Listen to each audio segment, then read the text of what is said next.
ایک بدبخت نے کہا کہ مسلمانوں کو اگر کمزور کرنا ہے تو ان سے 4 چیزیں چھین لی جائیں. 4 چیزیں جب مسلمانوں میں موجود ہیں تو یہ کمزور نہیں ہو سکتے.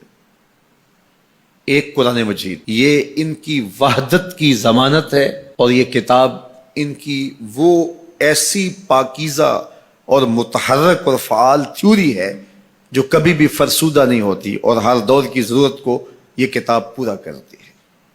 اور یہ اس غیر متبدل کتاب کے ذریعے سے گرے ہوئے بھی اٹھ پڑتے ہیں. تو اس کتاب کو اگر ختم کر دیا جائے تو یہ تسخیر کیے جا سکتے ہیں. دوسری بات، ان سے حج ختم کر دیا جائے.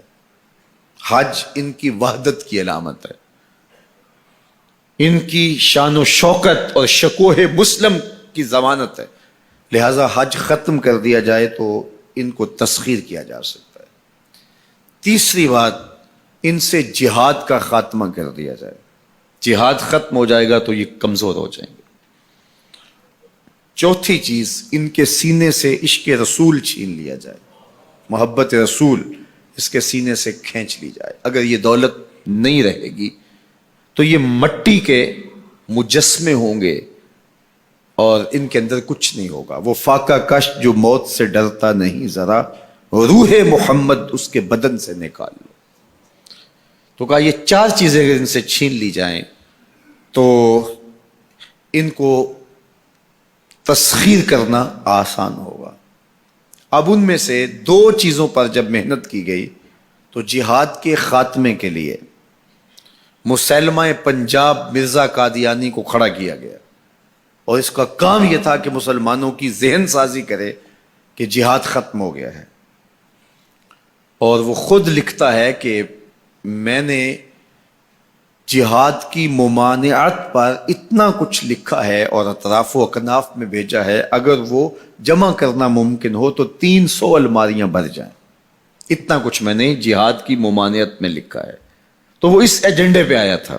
نادیدہ ہاتھ اس کو لے کر کے آئے تھے، اور وہ ایک شخص نہیں تھا، 3 شخص تھے جن کا انٹرویو کیا گیا. سب سے مناسب یہ لگا تو اس کو انہوں نے جو ہے وہ اس کام کے لیے متعین کیا، اور جتنی بھی اس کو مالی ضروریات تھی اور حکومت کی سپورٹ تھی وہ میسر تھی. اسی طرح بہاءاللہ کو حج کے ختم کرنے کے لیے وہاں ایران میں کھڑا کیا، اور اس نے جگہ جگہ کعبۃ اللہ کے ماڈل بنائے اور کہا اتنی دور سفر کر کے جاتے ہو، یہیں گھوم لیا کرو، تمہارا ذوق پورا ہو جایا کرے گا.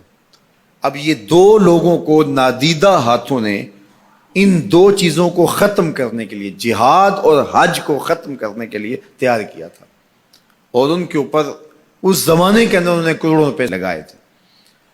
اب جب وہ مر بھی گئے ہیں تو ان کے متبعین کو وہ اسی طرح سپورٹ کر رہے ہیں، اس لیے ان کے متبعین جو ہیں وہ موجود ہیں. باقی جس نے بھی ادعائے نبوت کیا پاگل پن کی وجہ سے، یا جو ہے وہ اس کے اندر کوئی صلاحیت تھی تو وہ تکبر میں آ گیا، تو اس پاگل پن کی وجہ سے اس نے اعلان کیا، جب وہ گیا تو سلسلہ ختم ہو گیا.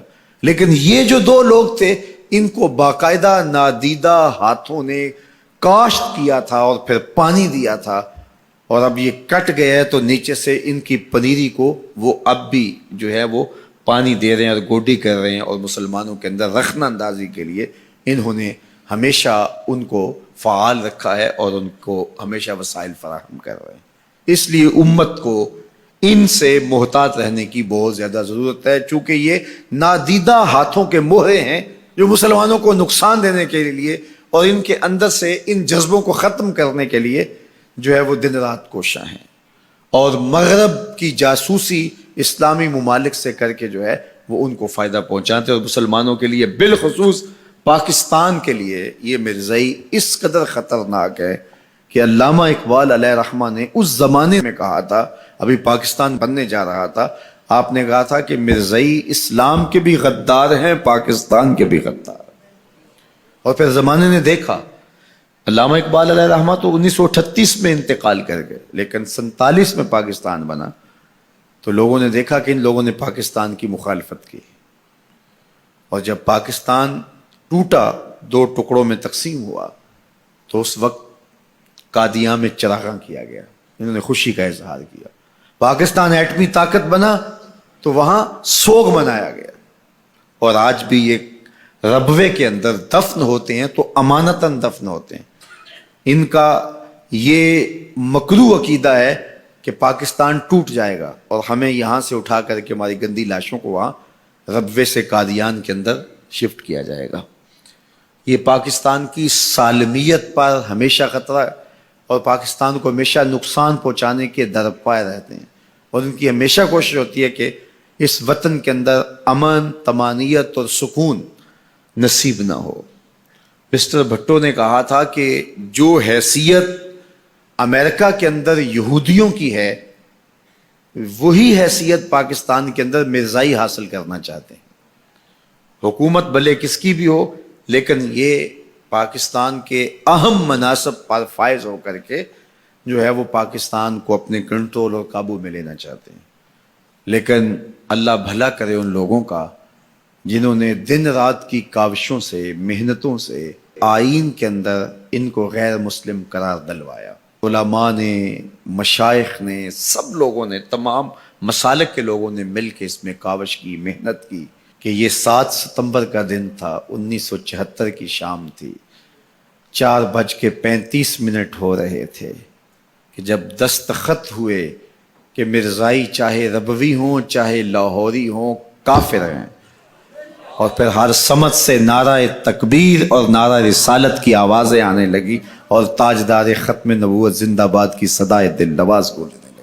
پھر اس وقت سے لے کر یہ پاکستان کے خلاف سازشوں میں اور زیادہ مصروف ہو گئے. پوری دنیا کے اوپر پھیلے ہوئے مرزائی پاکستان کو رسوا اور بدنام کرنا چاہتے ہیں مختلف ممالک کے اندر، اور ان کے مختلف ممالک کے ساتھ تعلقات ہیں مختلف بنیادوں پر، چونکہ یہ تھے ان کے اور ان کے خود کاشتہ پودا تھا مرزائیت جو یہاں لگایا گیا، یہودیت کا خود کاشتہ پودا ہے. لیکن مرزائی یہ نہیں سمجھتے کہ پاکستان یوں ہی نہیں بنا.